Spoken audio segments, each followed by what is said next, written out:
Okay, what we're going to do today is take a look at the bar path for the bench press. For the first clip here that we're viewing is we're going to see what an ideal bar path should look like. Essentially what you're going to see is once the bar is unhooked, once stability is created, external rotation of the upper arms is in place, the bar is going to be lowered down to the nipple line in almost a slight J fashion, and then for the concentric, it is going to be reversed where the bar begins to arc back towards the head for each rep.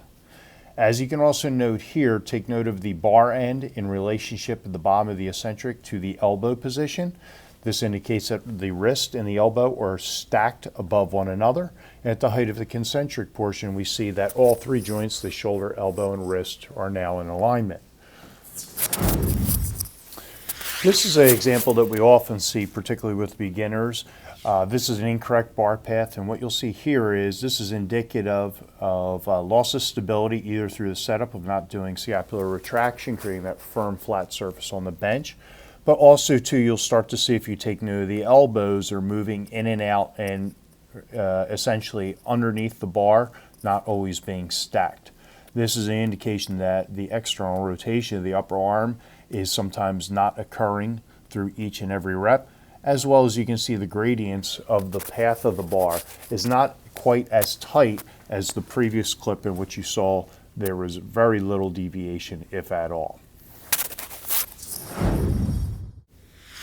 This is another common mistake we tend to see with beginners, and a lot of times what you'll see here is the individuals pressing almost perfectly vertical or even sometimes towards their hips. This is often caused by an improper setup where the individual sets too far into the bench or the rack, where the bar, once they look up, is either at eye level or just above their nose. So what ends up happening is the individual ends up trying to press around the J hooks as not to come in contact with them, even when the stability is perfect, where here you don't see very much movement.